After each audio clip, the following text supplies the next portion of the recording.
I'd like to talk to you today about the ATGCs of DNA analysis.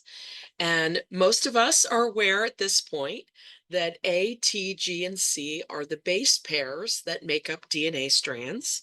But what I want you to think about today is a little bit different than that.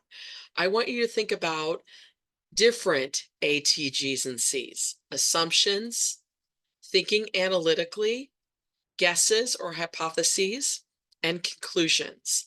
And so we're going to talk about these different pieces of DNA analysis and how they can impact your research question, what you're working on, and hopefully come up with a few solutions to help you be a little bit more thorough and organized of a genetic genealogist. So let's start with, how do you know you've proven what you set out to prove? This is a really tough question, right? So most of us spend a lot of time hunting for things, looking for things, finding things, hoarding things, and we don't necessarily know that we've built a strong enough proof argument for what we're trying to prove.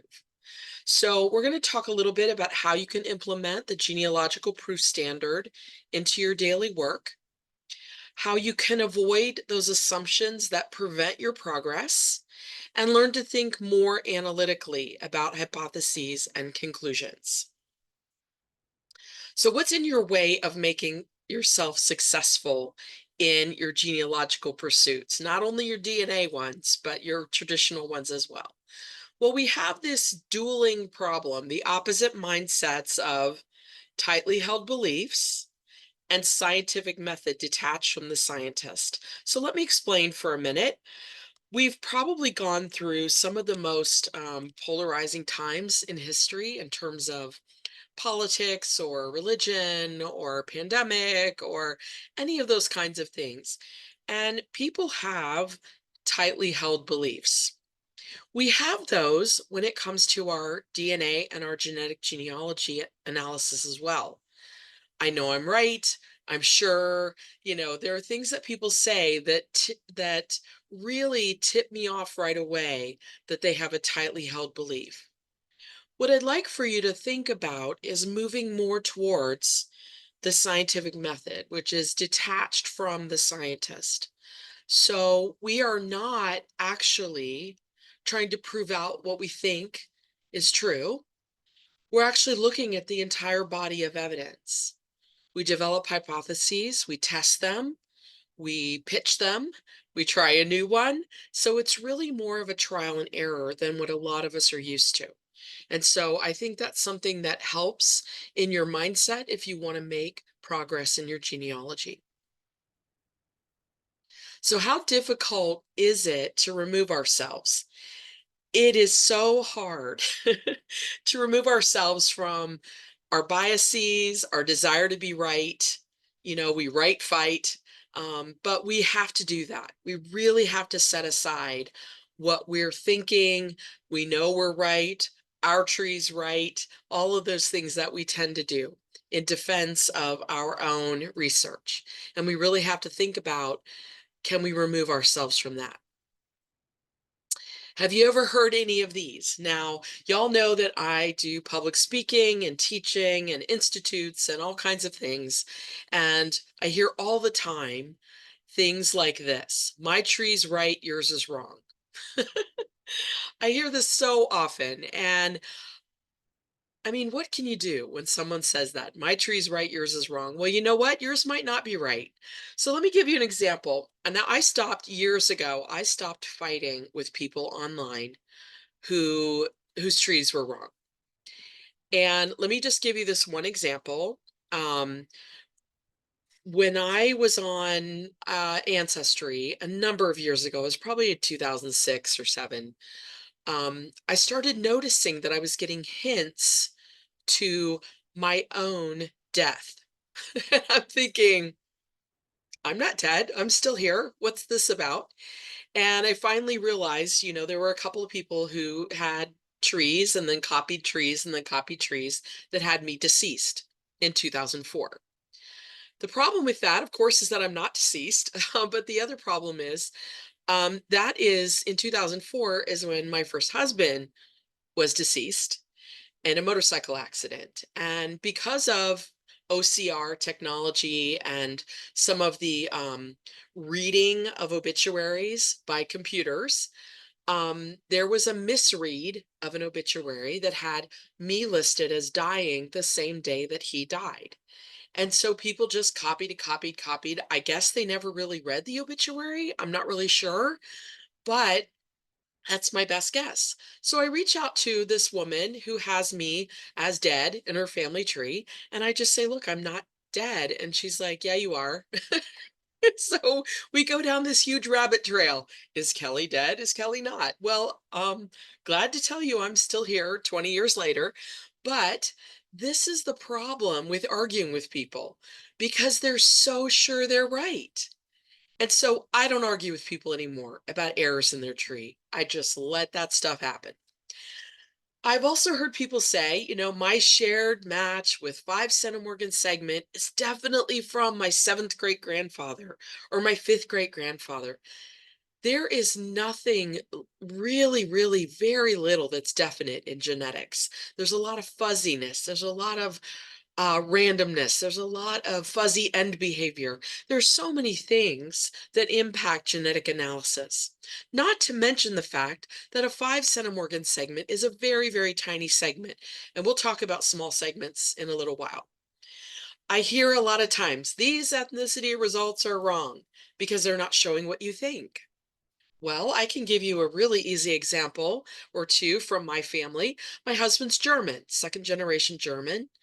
And German doesn't really register very well in our US database like Ancestry. It's just not showing up very well because of testing limits, because of lack of reference samples, lack of testers from Germany, and so on. And so I could say, well, these ethnicity estimates are wrong. Well, technically, no. At the continent level, they're not. I could also say that I thought my own ethnicity estimates were wrong in 2017 when I found that I had a new grandfather, and that grandfather is Welsh. And so I had this Welsh ancestry hanging around in my ethnicity report, and I didn't understand it. I didn't have any Welsh lines. What are they talking about? But that's because I was wrong. My tree was wrong. My grandfather was wrong, at least biologically. And so sometimes it's not that the ethnicity results are wrong. Sometimes it's that we're wrong. We have to be willing to take a step back and really accept that.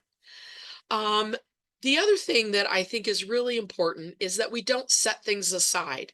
And I hear people say, well, I set this aside and I set this aside because. Well, you know what? Don't set anything aside. The genealogical proof standard really does require us to consider the entire body of evidence, not just those pieces that we agree with and don't agree with, and setting those things aside. So it's really important for us to think about that. So what's your workflow? I want to challenge you. I want to challenge you in a way that might be difficult because some of us are what I call genealogical hoarders. We're collecting, we're collecting, we're collecting. We're adding, adding, adding to our trees. We're quickly analyzing and we're moving on. DNA analysis is not like that. There is a quick analysis stage where we're maybe building a genetic network, trying to connect people together, building those quick and simple trees, speculative trees, things like that. There are some quick things about DNA analysis, but you have to actually come back to the verify stage. You have to work your way back and verify. So here's what I'd like to challenge you to do.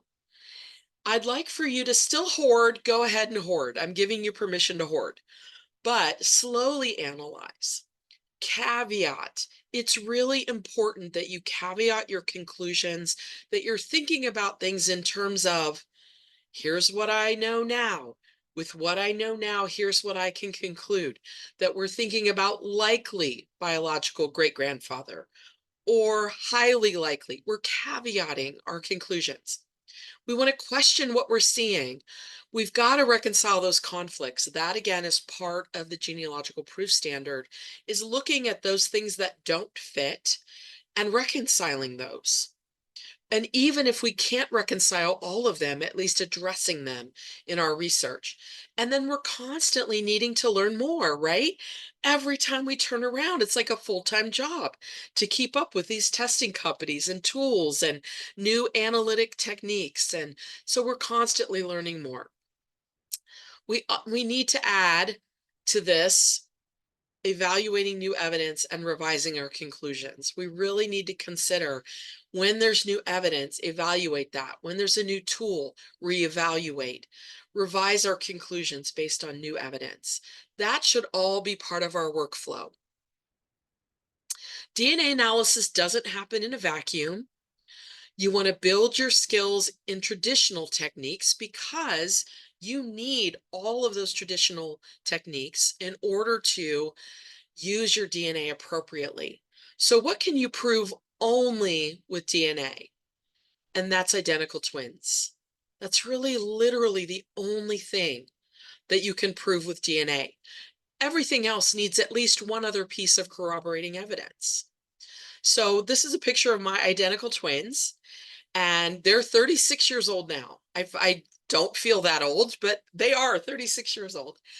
But what can I prove only with DNA? I can prove if each of them test at the same testing company, they will come back as twin or self in the database. And so that's the only thing that I can prove with DNA. Everything else needs corroborating evidence. So I can take a DNA test and my daughter can take a DNA test. But what proves is that she's my daughter is I gave birth to her. I have a birth certificate. Because how does she show up in my list? She shows up as close family or immediate family or whatever those categories are. So some of the testing companies have refined their categories a little bit more. But back in the old days, everybody was lumped together. And at Ancestry still, everyone's lumped together as that parent-child. So which is the parent, which is the child? So really twins, identical multiples is the only thing that you can really prove. The Board for Certification of Genealogists has what we call the genealogical proof standards. And to reach a sound conclusion, we need to meet all 5 components of the GPS. That's the genealogical proof standard. You could take classes on this, and there are classes at the National Genealogical Society. There are lots of different workshops and things that you can do related to this, and I encourage you to do that. But let's go through just really briefly what these are, and then let's talk about how that applies to what we do as genetic genealogists. So reasonably exhaustive research. We realize that we can't find every rock in order to uncover every rock. We have missing things. We have missing censuses. We have missing documents. We have families not well documented. We have all kinds of things, but reasonably exhaustive research. That is not just, I have this name in my tree, you have this name on your tree, we must be related through that group, so we're done. This is reasonably exhaustive research. City directories, censuses, documents, time and place, church records, find a grave, cemeteries, all of the things that we do when we are looking at genealogy. Also, complete and accurate source citations. So this is one that kind of makes people a little bit nervous. But can someone retrace your steps? Can they come back and find where you were? And we'll talk a little bit about when we talk about research logs and how I track things, how I manage this, because source citations can be something that's a stumbling block for a lot of people. And I do it in 2 stages. I do a quick stage and then I do a thorough stage. So we'll talk about that. Also, thorough analysis and correlation. So you're not just collecting, compiling. You're taking the time to analyze at different points. You've got all the different matches that are from a shared match group that build a genetic network. Have you analyzed them? Have you figured out the family line? Have you connected as many of them as you can? Have you considered where you connect to that most recent common ancestral couple that group represents? So you're looking at thoroughly analyzing and correlating that data. Are you tracing people through the census year after year after year after year, looking for all of those siblings and those siblings' children and grandchildren at each generation, and building out that fat and wide and tree that makes you a better researcher. What about resolving conflicting evidence? We have all kinds of conflicting evidence, and especially if you have multiple relationships, pedigree collapse, or endogamy, you're very familiar with the challenge of conflicting evidence. And what do you do with that? What is your plan of attack for that conflicting evidence? And then soundly written conclusion based on the strongest evidence. Now, this doesn't mean that you're sure that you're sure that you're sure that you know, right? This might mean this is what I have so far, and this is what I conclude so far. And that's what happens in DNA. And sometimes we have to be comfortable with that good enough. I've narrowed it down to 3 brothers. Good enough. I can build the rest of the tree back. I've narrowed it down to these 2 brothers, but I don't know which is which. Good enough. Sometimes we have to say good enough. And so that happens in our research as well. And I know you don't like that because you like to be able to check the box. Yes, I'm done. I know the right answer, right? But you got to set that aside because that's not really science. Science does have evolving conclusions. Science does have conclusions that change over time, and that's okay.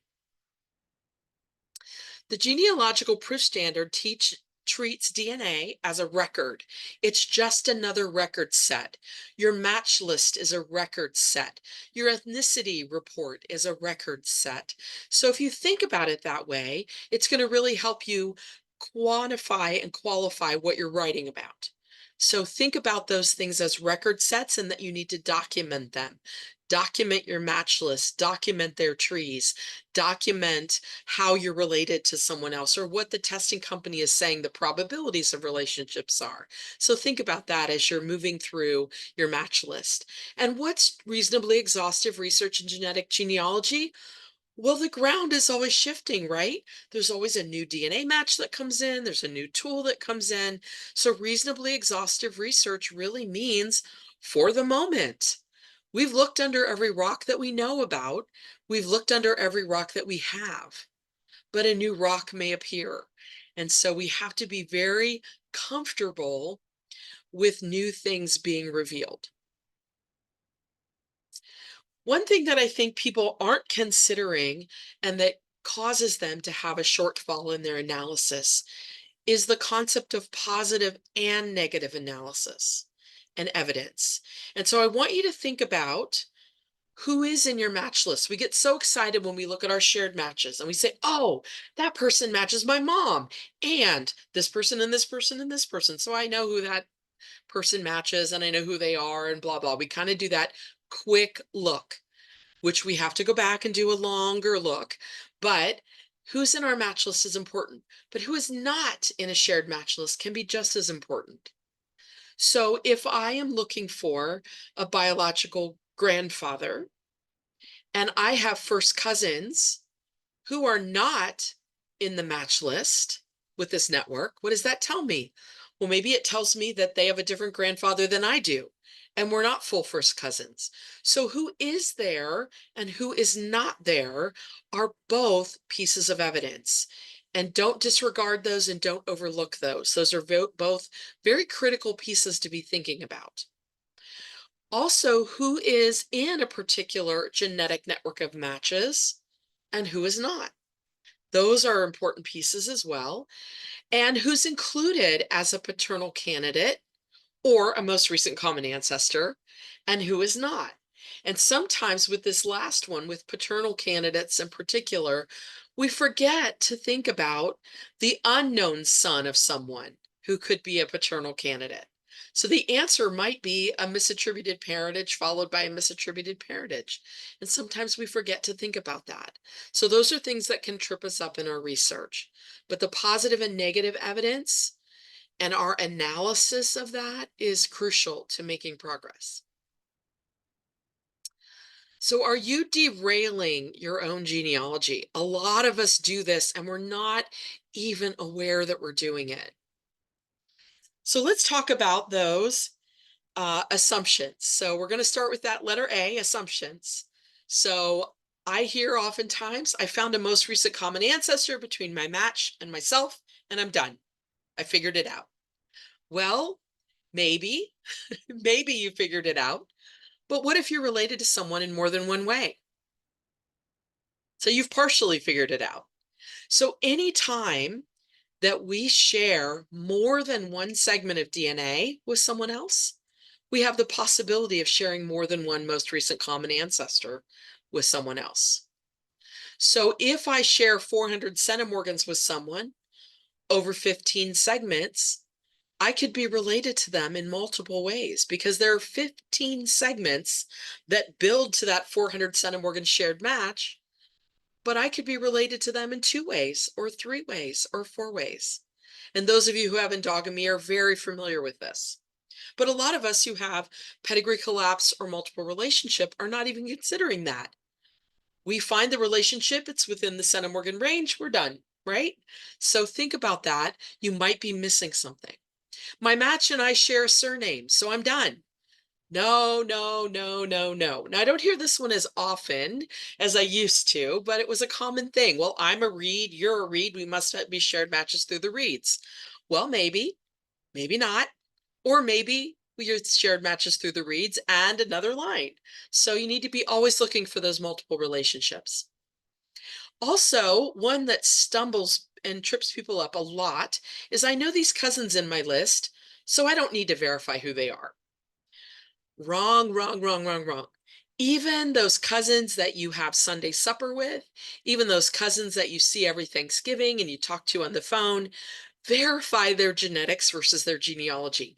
Make sure that they share enough centimorgans with you to be within range of the relationship that you think they are, just in case, because some of those first cousins might be halves, and that's going to impact your research and your assumptions. So be thinking about that. Verify even the closest ones. You want to be thinking analytically. So I call this dot connecting versus dot collecting. So a lot of us are hoarders, genealogical hoarders. We have a lot of stuff. We have a lot of books. We have a lot of documents and papers and matches and match lists. But what we need to be thinking about is, are we collecting people or are we connecting them appropriately in our tree? And so be thinking about that as you're analyzing and you're looking at your research question and as you're making your analytical hypotheses and conclusions. Be thinking about, did I just hoard all these people and put them together, but I haven't really connected them properly? That's the part, that verify part, that's the genealogical proof standard that you need to go back and do. Now, when you're starting your analysis, you're doing some quick things. But when you're finishing your analysis, you're doing those slower, more methodical things. So to think analytically, you really have to set aside your confirmation bias. Don't be saying, I'm sure I know. There are very, very few things in genetic genealogy that you can say, I'm sure I know. Now, let me give you an example. Lady came up to me, I don't know, probably a few weeks ago at an in-person event, and she says, I don't need to do DNA because I'm sure I know my ancestral lines back to the early 1600s and blah, blah. She told me a story. And I just bristle when someone says, I'm sure I know, because we're not sure we know. We think we know. We might have connected documentary evidence to show something, but we don't know about every single conception in that line. So we're not sure we know. So be very careful that you're not using some of those definitive phrases. My grandmother would never, and I can't tell you in genetic genealogy how many times I hear this when someone discovers misattributed parentage. My grandmother would never do that. My great grandmother would never do that. She was church going, she was pious, People are people, and we don't know the nature of conception. People say to me all the time that my great grandmother must have been assaulted. She never would have done this. She never would have done that. We don't know the nature of conception. Blaine Bettinger talks about this when he does presentations, and he says all the time, we don't know the nature of conception because we weren't there, and thank goodness for that. And so we can't really characterize the nature of conception.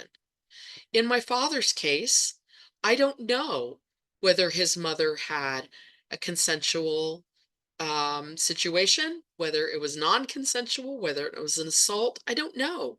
And I can't characterize that. And I probably will never know. And that's okay. It's okay to never know. Of course, we go back to their tree is wrong, mine is right. Those are things that are always going to trip you up. If you think your tree is right and theirs is wrong, you're going to be very frustrated in genealogy in particular, but also genetic genealogy. More often than not, when I have a brick wall, it's because I have made a wrong decision, a wrong assumption, or put a wrong person in the wrong place. And that's not because I'm not a good genealogist.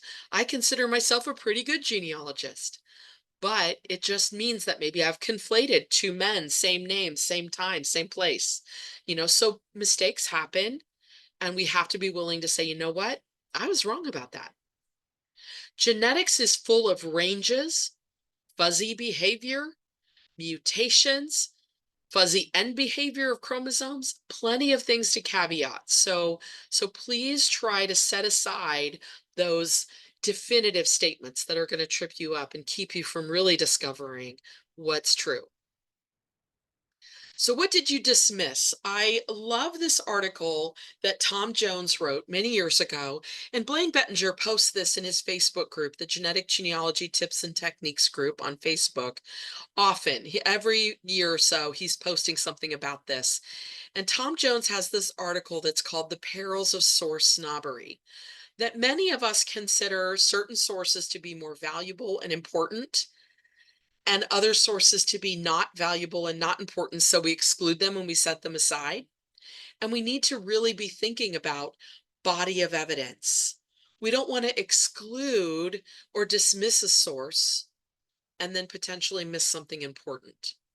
So this is something that he talks about, and I just have a quote from his article.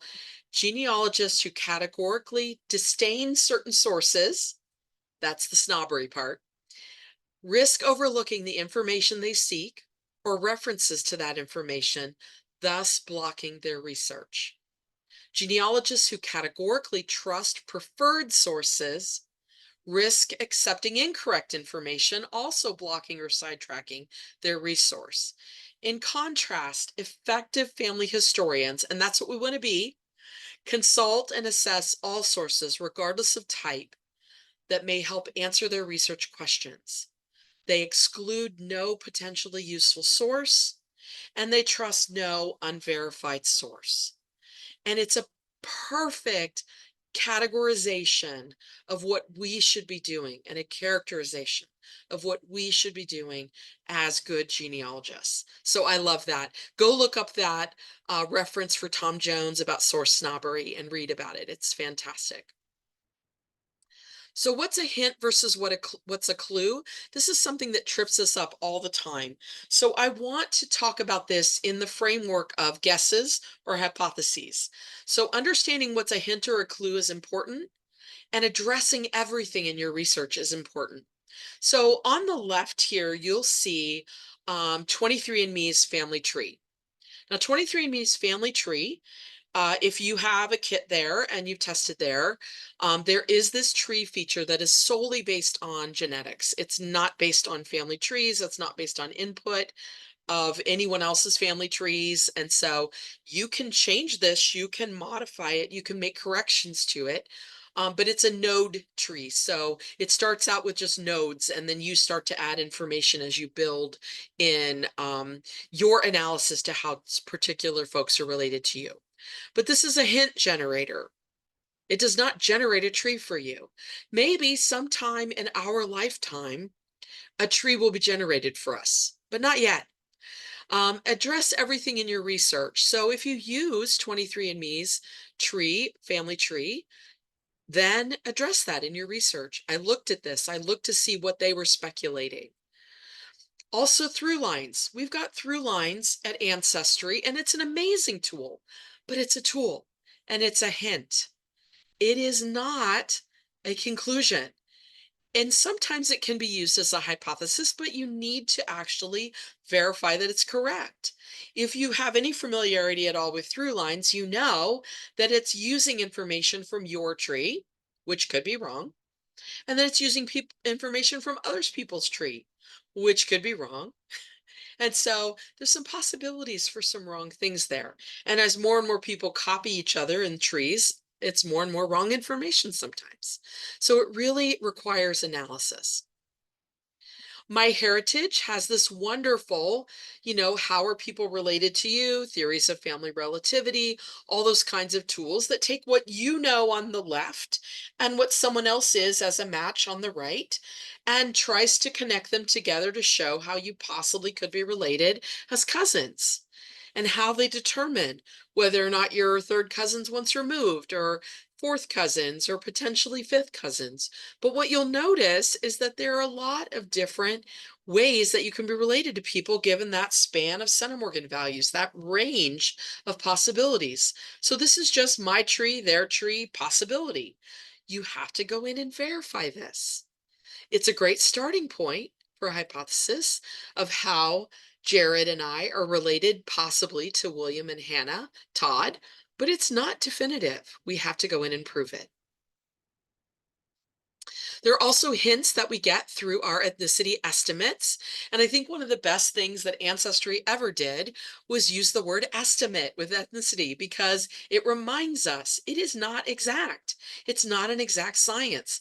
It's based on a lot of different factors. Who's in the database, reference populations.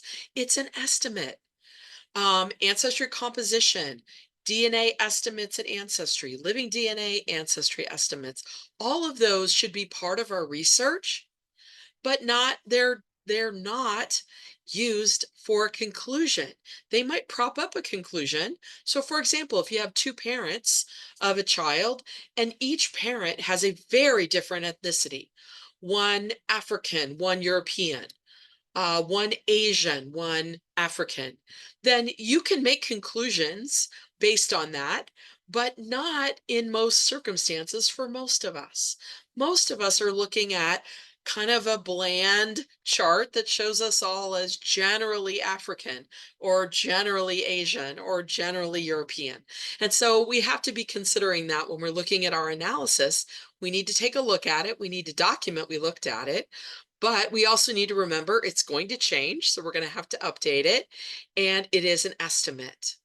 It's a hint generator.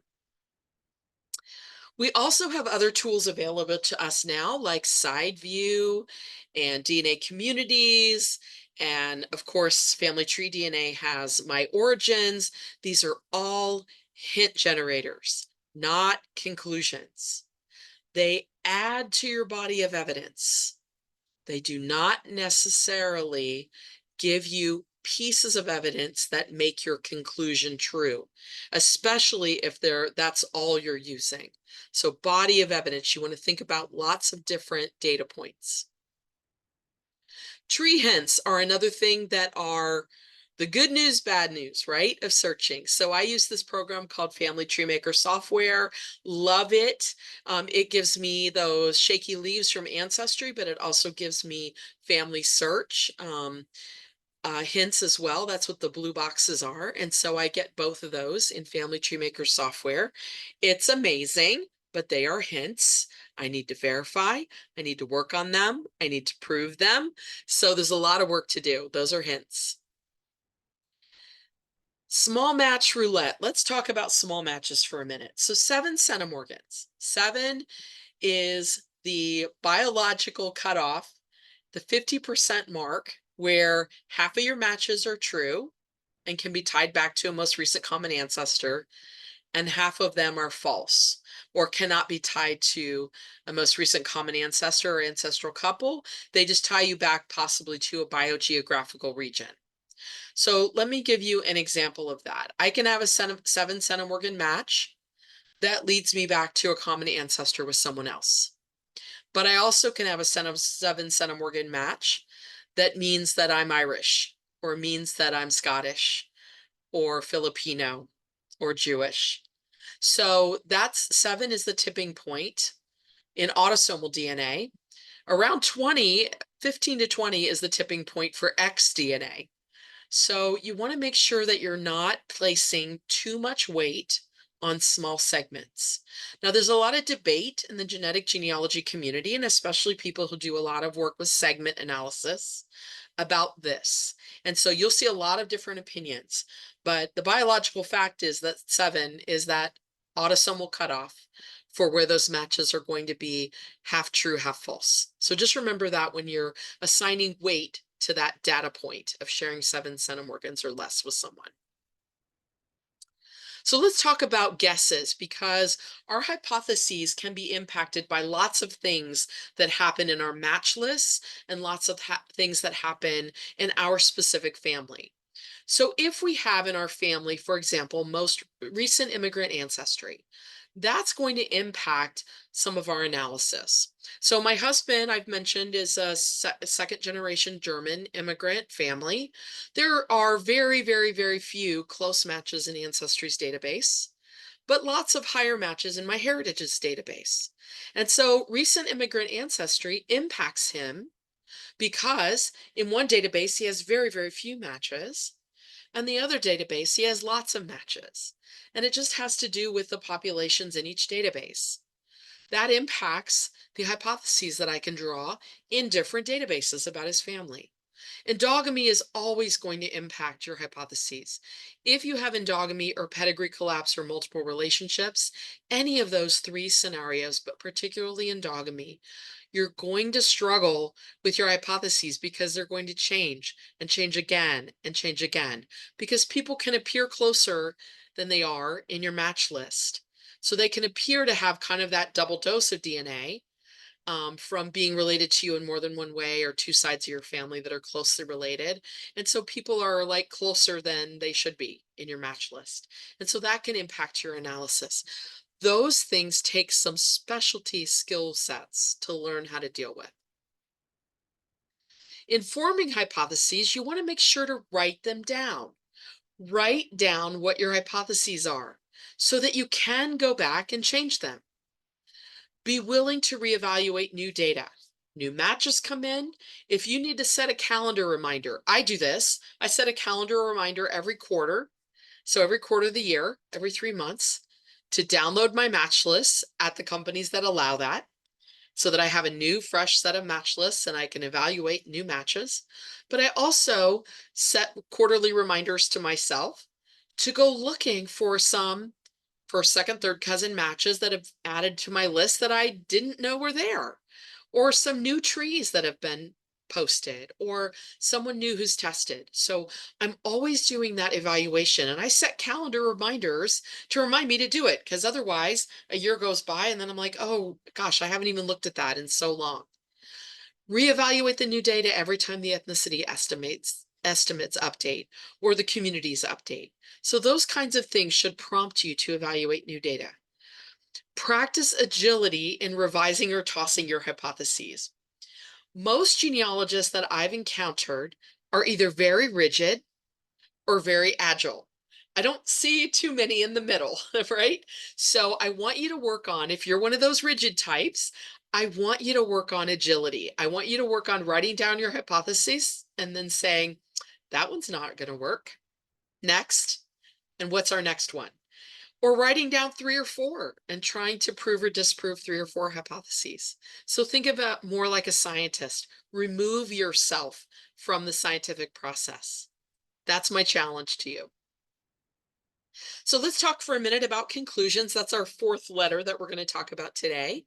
Conclusions have to do with the body of evidence. So when I say body of evidence, I'm not talking about a bunch of DNA matches who lead you to a conclusion. I'm talking about traditional records, newspapers, people searching tools, relative finders. I'm talking about genetic networks of people. You've connected all their trees together using testing sites and tools like Watto or DNA Painter.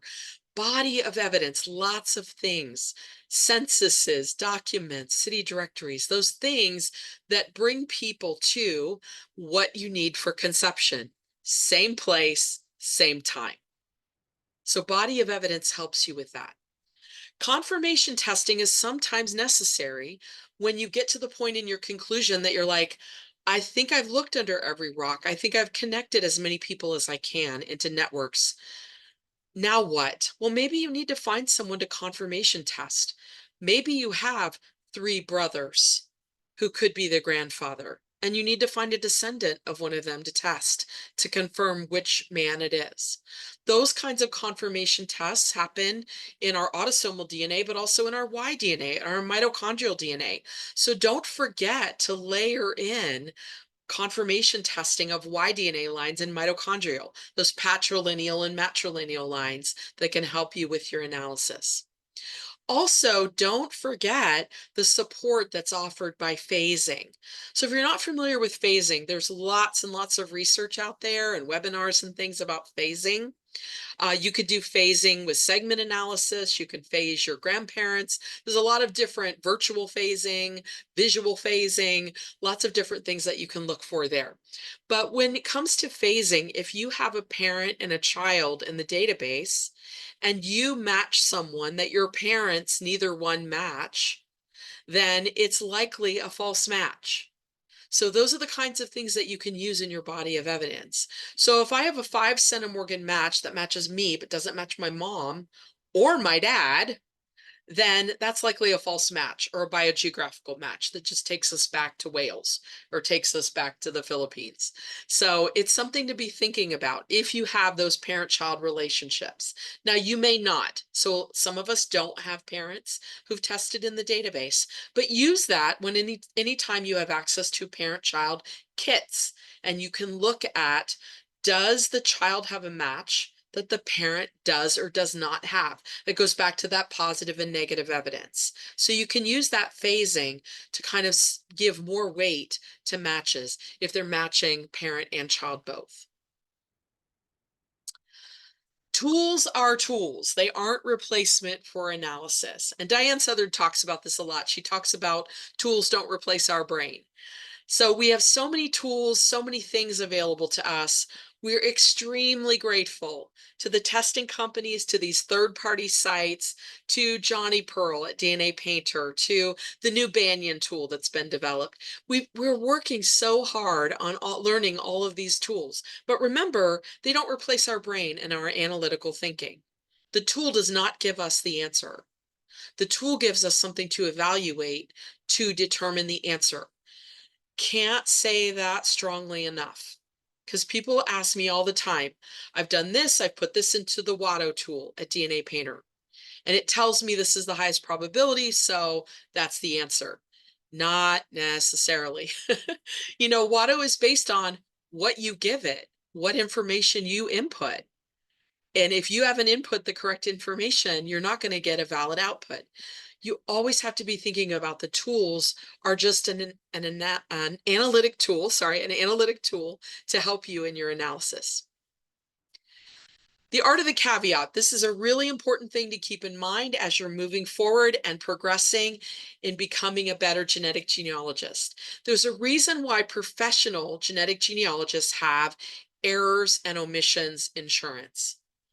Errors and omissions insurance covers genetic genealogists at the professional level for making mistakes, but it also covers them in the event that they've drawn a tentative conclusion and they've sent it to a client and the new evidence comes in that kind of upends it, right?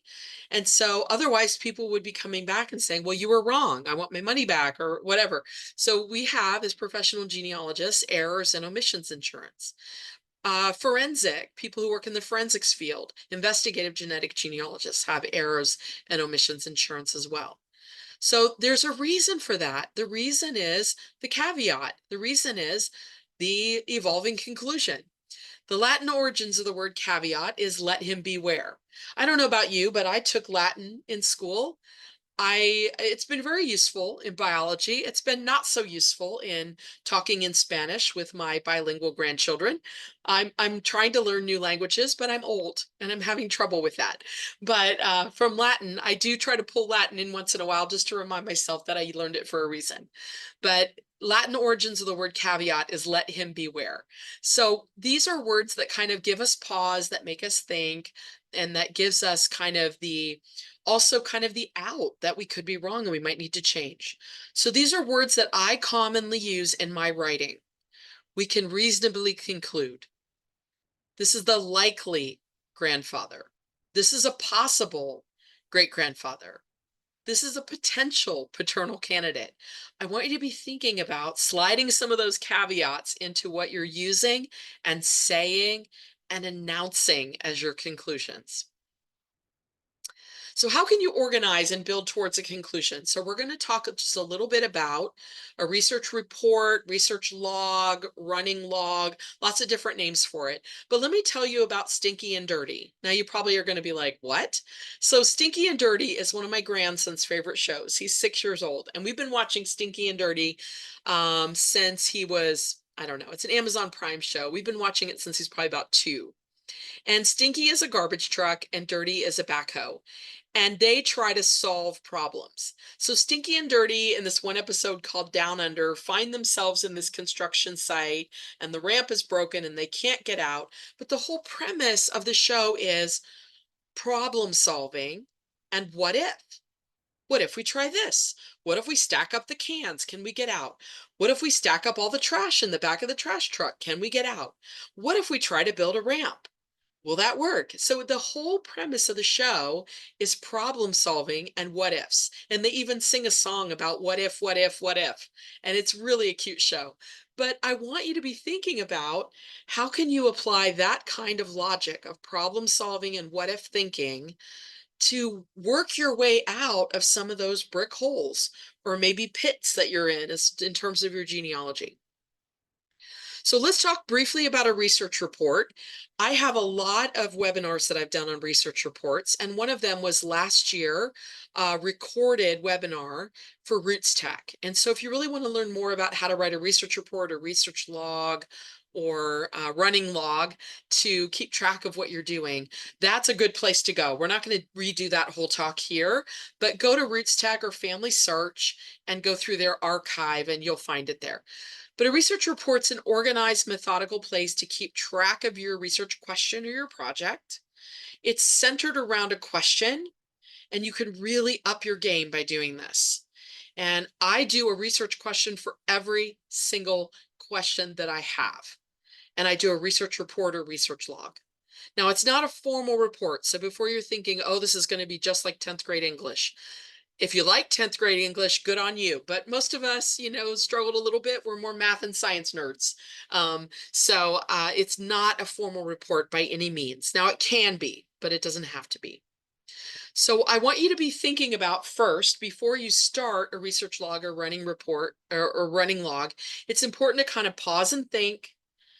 Think about what agility you're going to need. So you're going to need to go down this trail of finding the answer. And of course, we love going down the trails. I don't have to stop you from going down the trails.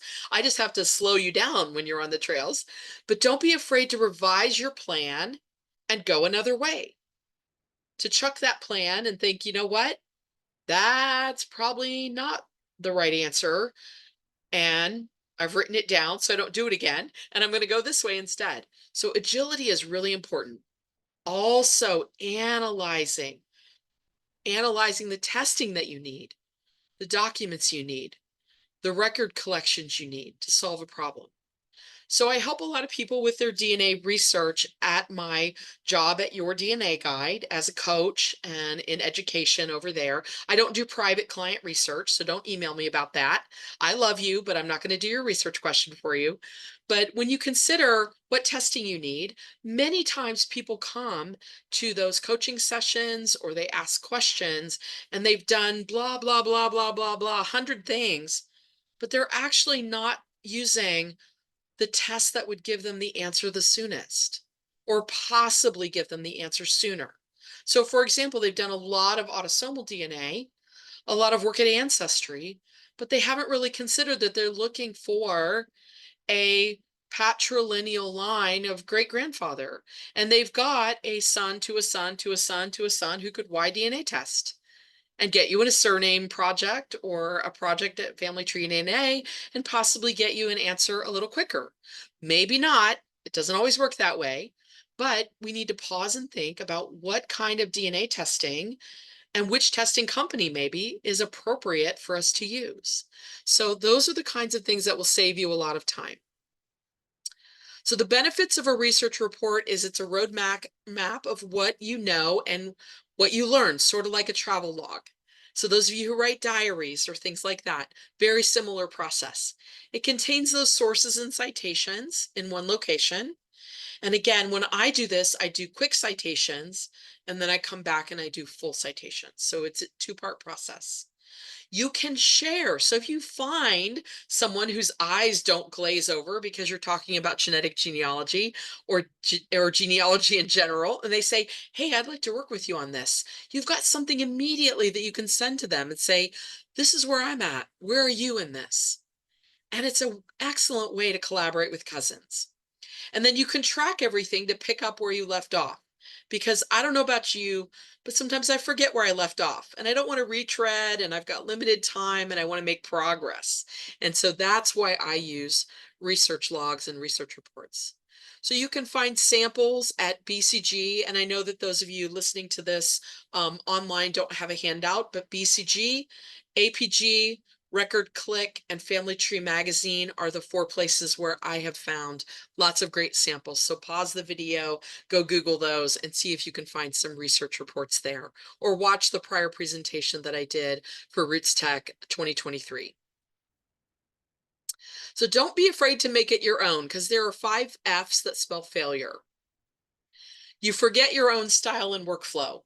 It's really important to not layer in something on top of genealogy and DNA analysis and family research. Don't layer in something that's not your own style and workflow, because you will just abandon it. You will have wasted your time. So think about the ways that you potentially organize other things. How do you organize your photos? How do you organize your recipes? How do you organize your quilting fat quarters? How do you organize things in your own way? Adapt what people tell you, what I've told you here today. Take 2 or 3 things and try them and see if they work for you. Don't focus on famous genealogists. There are lots of famous genealogists who talk about organization. We should be seen as hint generators for you. Oh, that's something I could try. Oh, that's something I could never get to work. Oh, that's not really my style. So don't do it just because a famous genealogist does it. Do it because it fits you and because it's going to work for you. Don't focus on formal instead of functional. I did a writing class not too long ago. It was a full day, how to write your family history and how to write your family stories. And at lunchtime, I just kind of walked around and I was talking to people, and this one man had we throughout the morning had stopped and done certain writing prompts and to get people started. And he was still on the very first prompt of the very first thing I talked about at lunchtime. He's still on the first one. He says, "I just can't get it to sound right. The sentence just doesn't sound perfect yet." He's focused on formal. He's focused on perfect. Don't focus on formal and perfect. It may be your nature. I get that. I get that. I'm a perfectionist. I have OCD. I get that. But focus on functional. What's going to get you your answer? So when it comes to DNA and DNA analysis, we want to be thorough. We want to be complete. But does the sentence have to be perfect? No, it doesn't. And so think about it in terms of what's going to be helpful to someone else in the future if they find it. Are they going to care that you had perfect grammar and sentence structure? They are not, trust me. Fancy footnotes. Boy, we get all caught up on footnotes and citations and all those things that we think we should have because we see that in formal writing. Set it aside. Make this your own so that it's functional for you.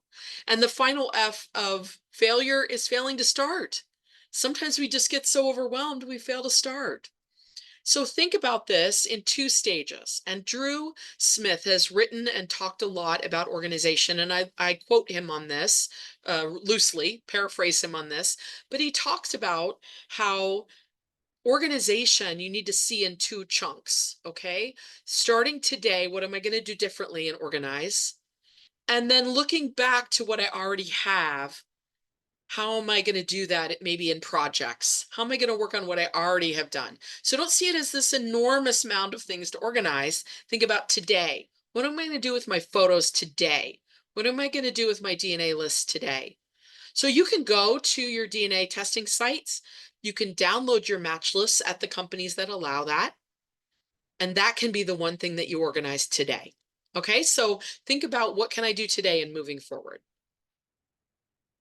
So, what is your goal? Your research report can help you keep on task, stop and start, set it aside, communicate with others, publish if you want to, preserve your findings and documents and sources and citations and stories and all the stuff.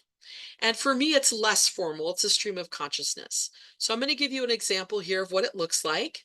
But let's talk about what kind of documents can go into a research report.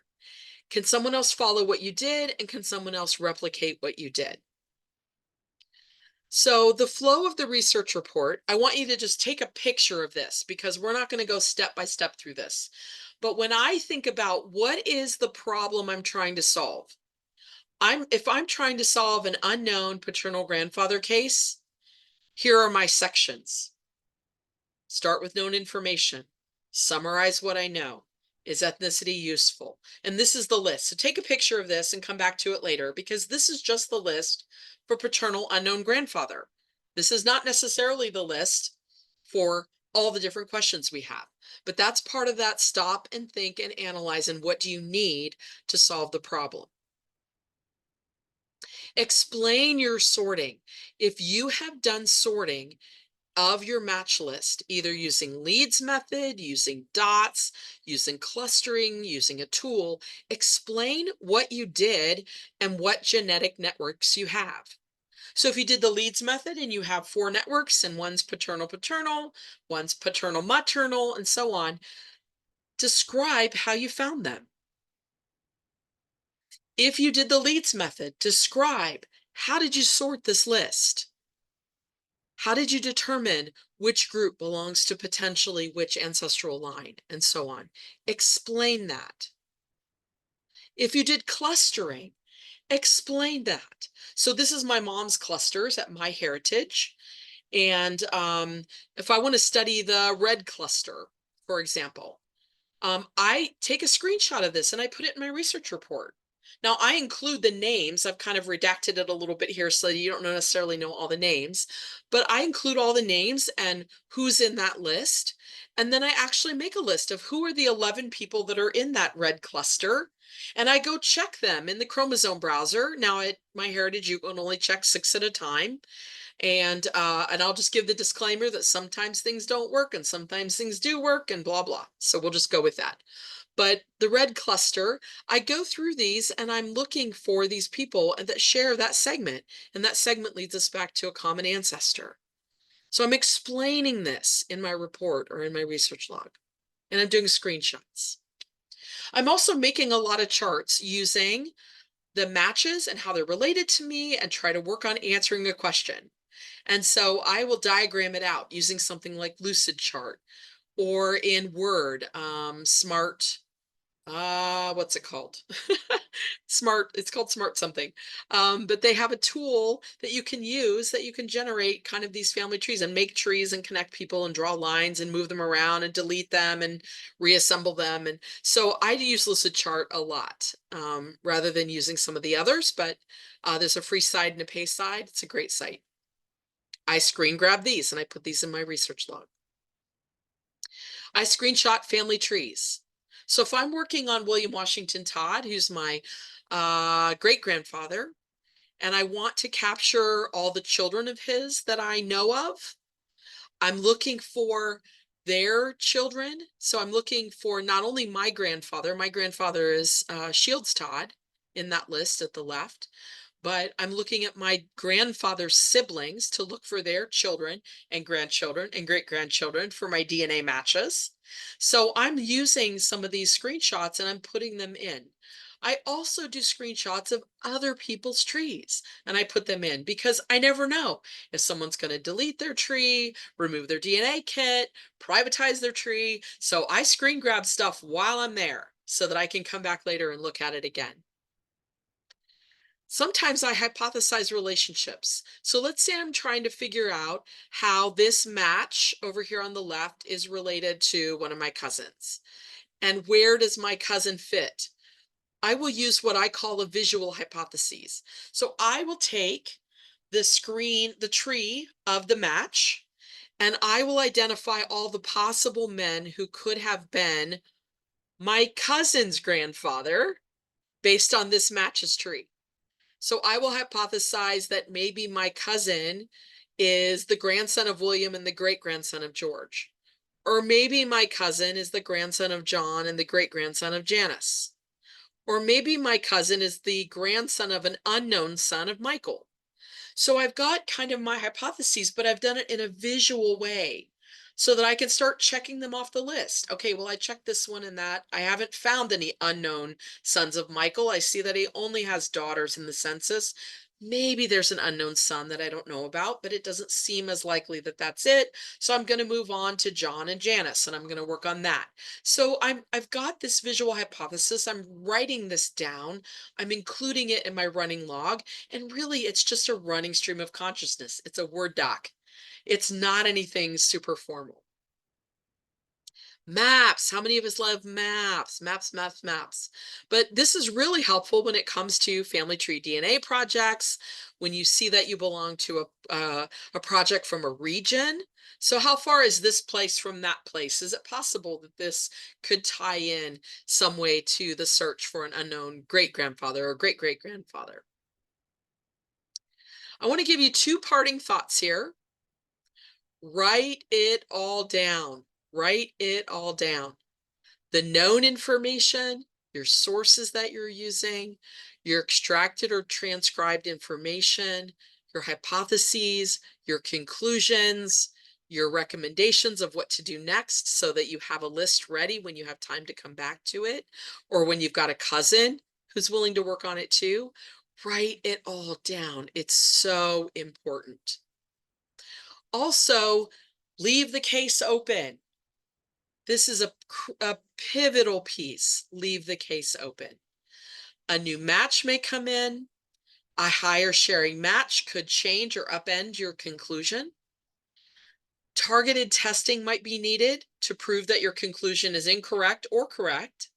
So you kind of leave the case open until you can find someone who might be willing to target test.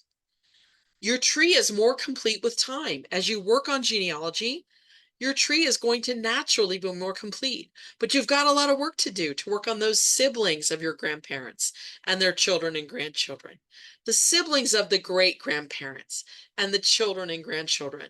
Our tendency is to move back in time as genealogists, but we need to move sideways and down closer to us in time too. We need to do that descendancy research in order to be more successful with our genetic genealogy. And that message you sent might finally be answered. So you might have messaged somebody 5 years ago at Ancestry, and all of a sudden, poof, today they answered it. So leave the case open. I just want to encourage you. There are lots of ways that you could be right, and there are lots of ways that you could be wrong. And I know that that's frustrating. So just continue on your genealogy search, and good luck. I really am rooting for you. Thanks.